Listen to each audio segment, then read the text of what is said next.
So a lot of the times people end up getting really distressed, down, and essentially feeling like they can't achieve their goals. And what this is associated with is a lack of mental focus and acuity. Now, what happens is when people go out to try to achieve their goals, they run into all sorts of different types of obstacles. So they run into challenges along the way. They have all sorts of different setbacks that, to them, it seems like it's preventing them from achieving their ultimate dream, vision, and goal in life. And so, because of all these challenges and setbacks that they face on the roadway to their goal, it encumbers them and makes them feel stressed and worried about achieving their goal. And then what ends up happening is the stress and worry that they experience, it compounds and ends up blocking their energy, which keeps them from ultimately achieving their goal. And so they ultimately get weighed down by all the stress and worry and end up remaining stuck completely. And so because of this, they ultimately prevent themselves from achieving their own goals in life. And so, all sorts of different challenges and setbacks come in form, like, let's say the bills you have to pay, you're late on your rent, or you have a new car repairment that you have to pay for that just came up recently, or something else happened, and these things burden you a lot and you don't have the money to pay for it, and it keeps you down and just stuck in life. And so what ends up happening is these things keep you anxious, stuck, and worried about your future, and you're all upset, and this is totally normal. But what people miss is that in order to actually achieve your goals in life, you have to be able to completely immerse yourself in life itself.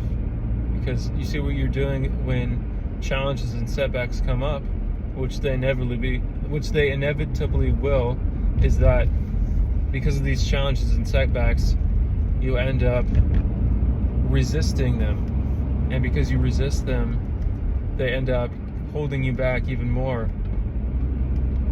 than they end up holding you back much more because you resist them than they are in reality actually holding you back. Because challenges and setbacks are temporary and minor, but in reality they're not that big of a deal in the long run. And so when you resist them, you end up holding yourself back. And so what needs to change in order for you to achieve your ultimate dreams and goals in life is for you to be able to essentially accept all of reality and not resist challenges and setbacks, particularly. And so, this is not an easy thing to do. It's always difficult, but it's doable. People have done it. And so this is why we admire some of the greatest. Think of some of the greatest human beings in history. Like, let's take Elon Musk, for example, or Steve Jobs, or anyone else, like many great people of the past, like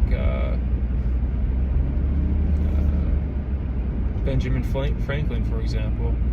These people did not resist reality. They did not resist challenges and setbacks. They did not resist pain that came to them. And because of this, they were able to achieve such incredible things. And so this is what needs to happen in order for you to achieve your goals, is you need to be able to focus your mind completely and not be hurt or you need to not be hurt, emotionally drained, or feeling like you're basically stuck in life just because of minor things that come along. I mean, bad things can happen to you, of course, but ultimately you yourself are more powerful than all of your challenges and setbacks that could ever come upon you. And so that's why what needs to happen is you need to be able to achieve mental focus. And true mental focus is aligning with your goals with your heart and your mind in coherence. And when you're able to align your heart and mind within coherence toward your goal, you're ultimately able to essentially move through challenges and setbacks that come along and try to stop you, and ultimately achieve your greatest goals and dreams that you ultimately desire in life. And so you can ultimately do anything you really want to. It's just, how strong are you internally to be able to do these great things that you wish to achieve?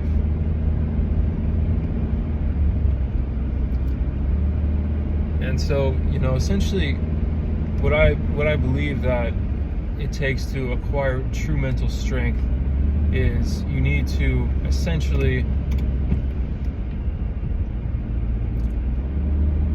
essentially need to be able to control your mind. And I've realized that developing mental control comes in many different forms, and essentially you have to be able to control all sorts of different parts of your body in order to be able to control your mind. So let's take the breath, for example. You have to be able to breathe properly. You have to be able to take deep breaths, not short, weak breaths, but deep and thorough breaths. And you have to be able to control your urges for certain things. So for me, I have been able to completely quit using caffeine. I've been able to overcome my dependency upon this drug. And because of this, I'm able to actually really have a lot of mental control. And because of this, I'm able to actually focus very well and have a good amount of energy. Now, quitting caffeine is very hard. And when you quit caffeine, when you're trying to quit caffeine, when you're in the process of quitting caffeine, you're very drained. You lack mental focus, and your energy is very low. But this is only temporary, as your body adjusts to you consuming zero caffeine. And so when you slowly are able to wean yourself off of caffeine, it takes quite a while, but it's completely doable. I've done it myself, and other people have done it as well. When you're able to completely wean yourself off of caffeine, you realize that you don't actually need it at all, and that actually you can have very, very strong mental focus. You can have very good physical energy, and ultimately caffeine doesn't give you energy. Caffeine forces your body to expend energy. That's real science right there. That actually is true, backed by science. Your body doesn't actually get energy from caffeine.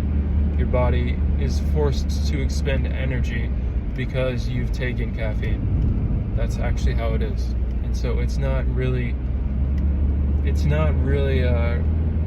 revitalize you, and it doesn't help you fight fatigue.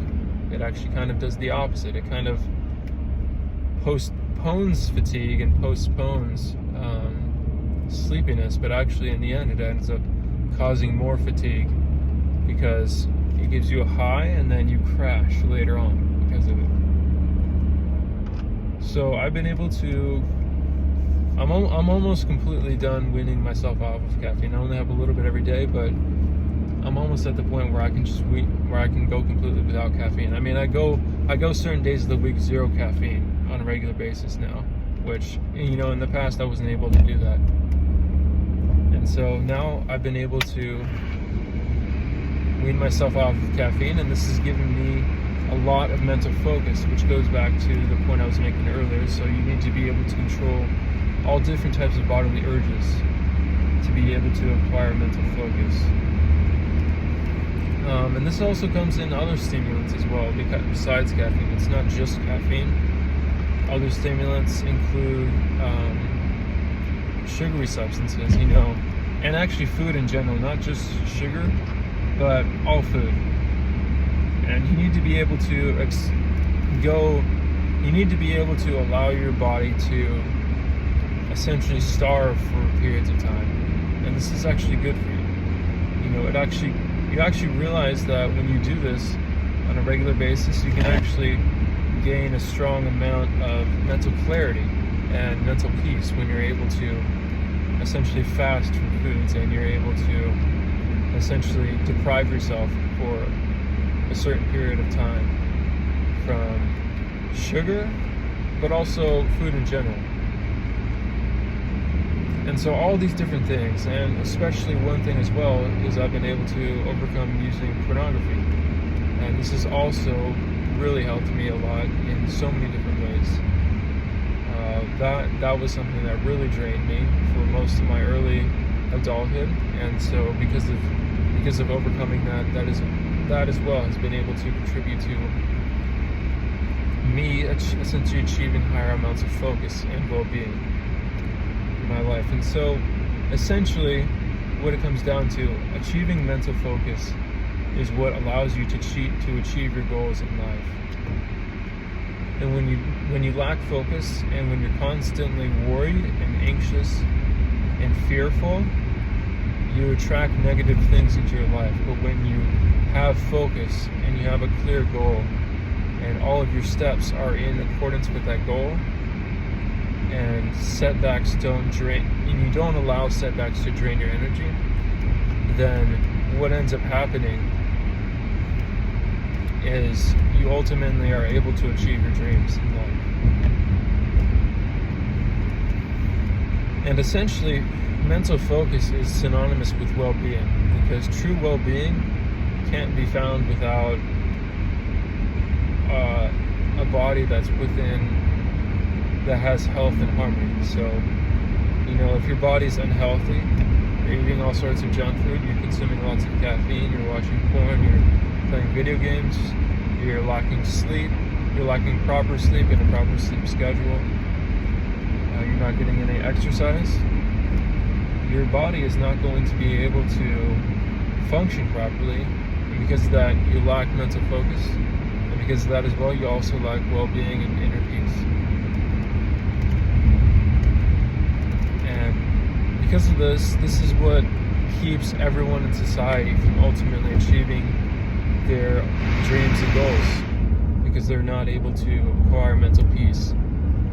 Mental peace is something that comes over a long period of time. It doesn't come overnight. You have to essentially continuously work at acquiring mental peace over long extended periods of time. You know, ancient mystics and yogis in India would meditate for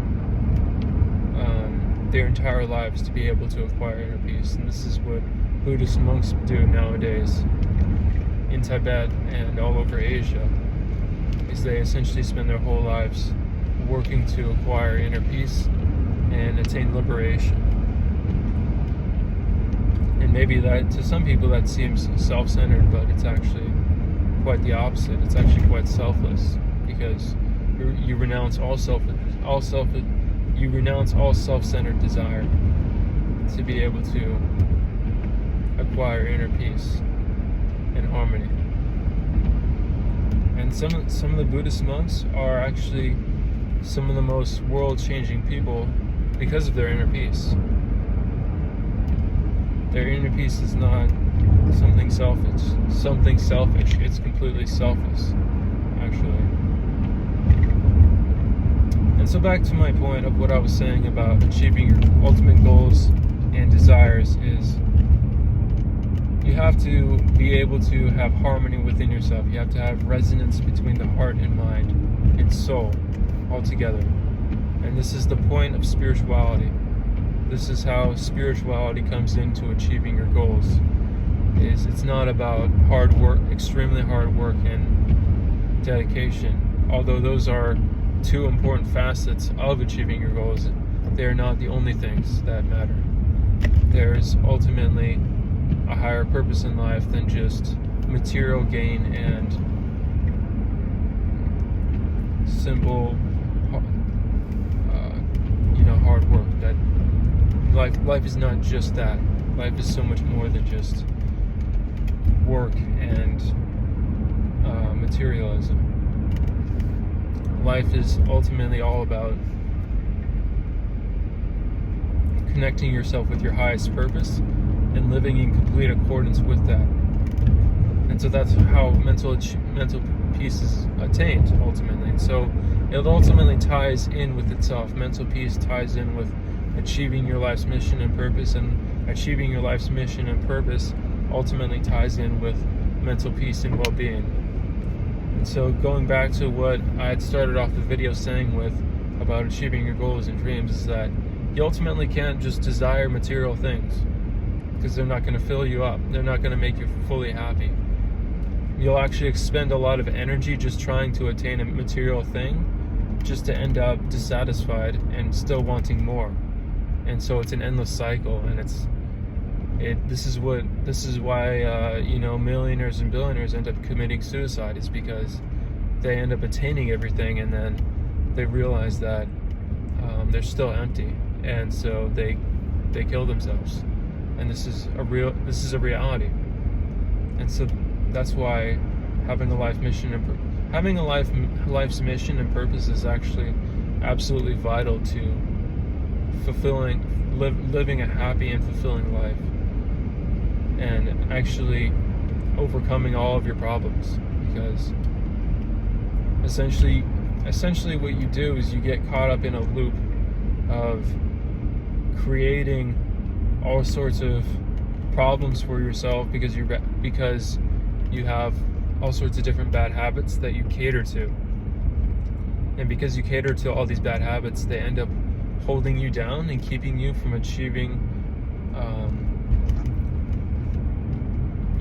the best version of yourself that you can possibly be. And so this comes in all sorts of different vices, but it's also just the love of material gain for its own sake. Because while material gain is certainly good, it's not enough by itself.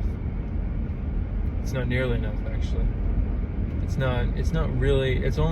Material gain is only really as important as it is to just simply essentially cover your basic needs. Beyond that, material gain isn't really useful for anything but for vanity reasons. My message is essentially that you are able to acquire mental peace within yourself and understand that challenges and setbacks are not really here to hold you down in the long run, because life will throw things at you. And therefore, in order to really do what you want in life, you have to align yourself with a higher purpose. And by aligning yourself with a higher purpose, you're able to overcome challenges and setbacks. And by doing these things, you're able to overcome worry, doubt, fear, and anxiety, and depression, and hopelessness, which are actually some of the biggest things that hold you back more than challenges and setbacks. Essentially, there is an inner power that lies within all of us, and it's not just it's not some like biological substance, it's not like it's not like physical energy that your body produces. I'm speaking more to spiritual and psychic energy that lies within us. A lot of the times what ends up happening for me, for my personal self, is I'll start feeling down about myself, and I'll stop believing in myself, and I'll develop self-doubt and all of these negative things. And what'll happen is these negative emotions within me will start to drag me down slowly, bit by bit. And then what ends up happening is, out of nowhere, when I start getting really depressed and really down about myself and my own personal life, is out of nowhere I experience this inner power within myself, and it reawakens me to go out and achieve my ultimate dreams. And ultimately it works, essentially. Like, this power that it's essentially an inner power that lies within each and every one of us to accomplish our goals, achieve our biggest dreams, and overcome obstacles. It's an aspect of our higher self, and it lies within each and every one of us. And so what ends up happening for me is when I get really down about myself and my own personal life, it'll come out of nowhere within me and reawaken me. And where I feel down at some point, I'll spring back up and get back on the pathway to achieving my goals, and I'll end up achieving my goals because of this inner power that lies within me. What I want you to do for yourself, what I think that you should do for yourself, is that whenever you feel down and depressed and you don't think that you're on the right trajectory in life or something of that nature, and you're feeling down about your life, I want you to take several minutes, even as much as 15 to 30 minutes, just to sit, practice deep breathing and meditate, and find that inner sense of self, that inner power of yourself, your higher self within you. Find that power of your higher self within you by meditating for 15 to 30 minutes.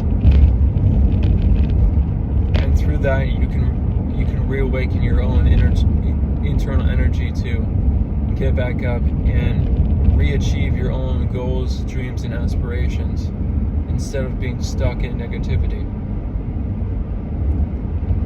And so it's not just like a regular self-help hack. It's not like a hack. A hack.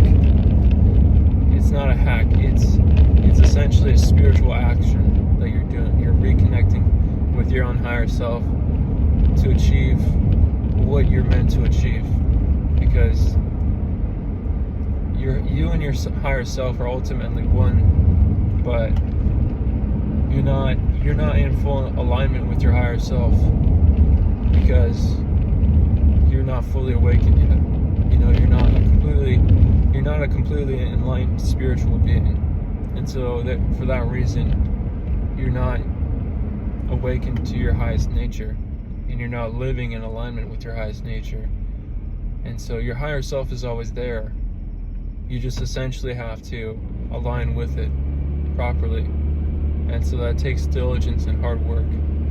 But that's what will guide you to accomplish some of the greatest things in your life, is by aligning with your higher self and fulfilling your ultimate goals and your ultimate destiny.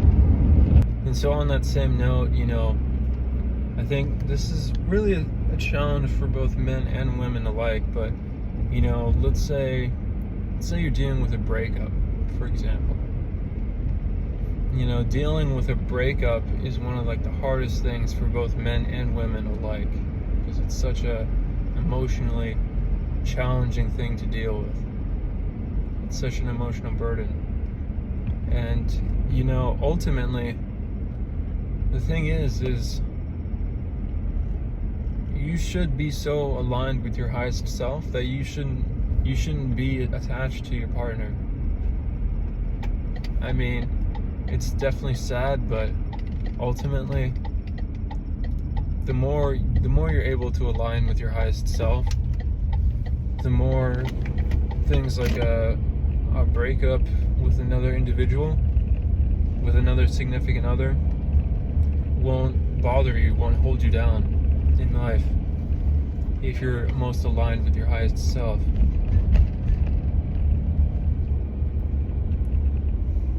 It's the act of aligning with your highest self that allows the complete fulfillment of human potential,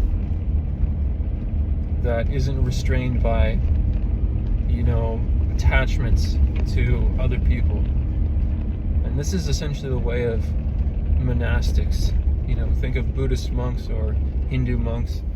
this is what they do. They ultimately detach from everything, including romantic relationships with the opposite sex. And this is how they achieve spiritual enlightenment. It's through this. And they actually have much more true inner peace than, some of the richest people in the world, because of this detachment that they have. And that's what makes them so incredible to be around. It's because of their detachment, and because of that detachment, they're able to retain such a strong amount of inner peace and tranquility and freedom from emotional cares that modern people always deal with, essentially. So essentially going back to what I was saying earlier about allowing your own emotions to block you from achieving your highest goals and aspirations in life. One thing in particular is the emotion of envy, and this can block you almost more than anything else. And personally, I've found one way to really combat this, and that's through just having an own alignment within your own being, essentially. It's not, because what you're doing when you're envying someone else is you're essentially focusing your attention and your energy towards this other person, and that the other person's whatever they have that you don't have, that causes you to feel envious. So you're sending your own emotions towards that other person who has what you don't have. And so that's what's draining your energy, your life force energy, is you're sending your own energy to someone else's possessions that you don't have. And so in order to truly combat this problem, you need to align your own energy within yourself and within your own field, within your own energy field and within your own awareness. This energy needs to be within you.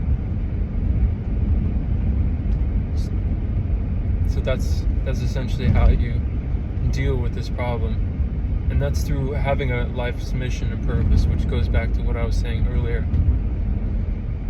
Having a life's mission and purpose allows you to align your heart with your mind.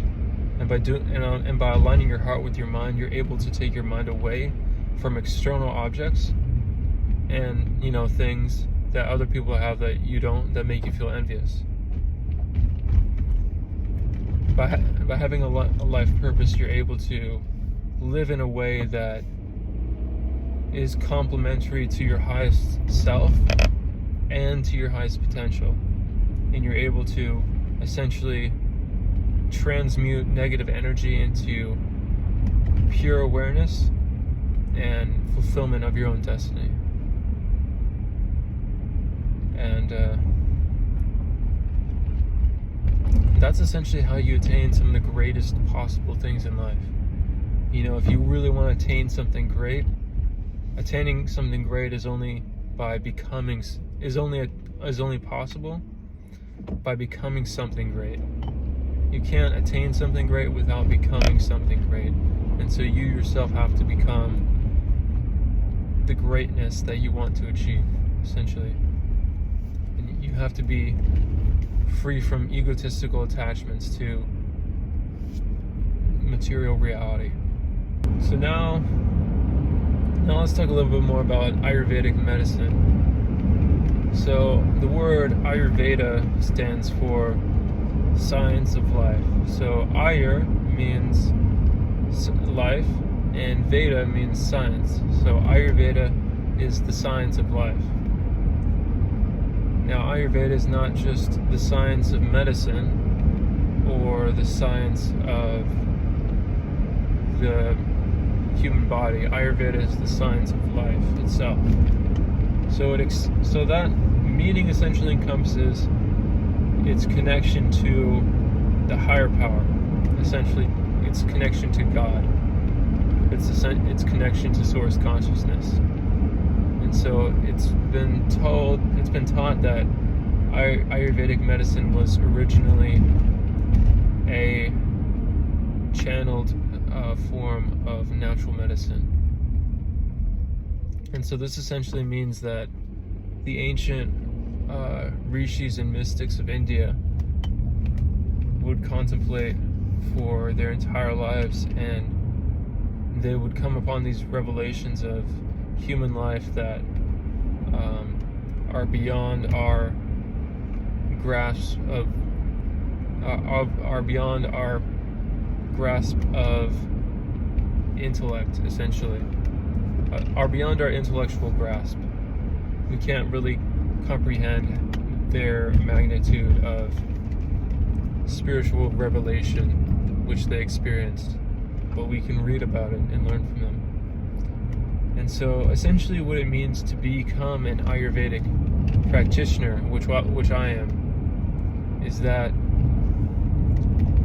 you essentially live a life that's in complete alignment with your highest self. And so that Ayurveda is where aligning with the higher self comes into natural healing and healthy lifestyle. So essentially living in attunement with your highest self is renouncing, it's like renouncing all things that are unhealthy for your body for the sake of living in alignment with your highest purpose. And this is ultimately the point of life itself, except most people live in ignorance of this. And this is what spirituality, especially in ancient India, is meant to do. It's to wake people up from their ignorance into the higher reality, into living in alignment with their highest purpose and living in alignment with God.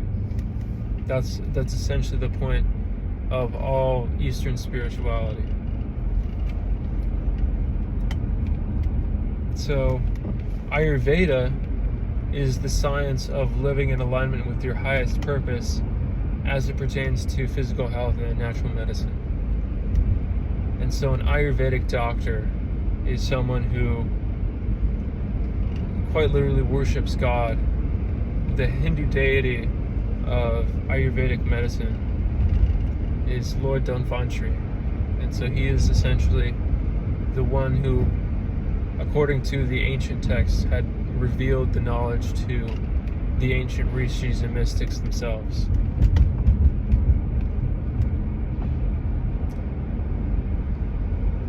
And so the Ayurvedic doctor is someone who lives in full alignment with this higher power. And because of this, he's able to essentially channel this energy into his patients and being able to diagnose them not only just on a physical level, like do physical diagnosis of disease, but he's also able to spiritually perceive their mental state and their psycho-spiritual state as well, and how that relays into their physical body, and why the individual may be experiencing lack of health and well-being. And so this is essentially the life of the Ayurvedic doctor, is living in service to the divine through healing of his patients through the natural medicine which was revealed by Lord Dhanvantari. And so the Ayurvedic practitioner is essentially devoted to serving Lord Dhanvantari and practicing Ayurvedic medicine through his patients. That is essentially the purpose of the Ayurvedic doctor and the purpose of the practitioners as well. And so essentially, even if someone doesn't necessarily align completely with Hindu spirituality, this essential purpose, this purposeful life, is something that is really meant for everyone, regardless of what your religious affiliation is. And so for that reason, every single individual should ultimately strive to live according to their highest purpose and potential. Which comes back to what I've been saying in this video, is that in order to truly live in highest alignment with yourself, you have to renounce your ego, and you have to renounce all your negative emotions, and you have to align with your highest self and your highest purpose, and you have to ultimately live a life in service to God. That is essentially the point of life itself. Ultimately, life is just vain and meaningless unless you are serving the greatest possible thing there is to serve, which is God. That is essentially the point of human life. So, thank you for watching this video. Catch me next time. Peace.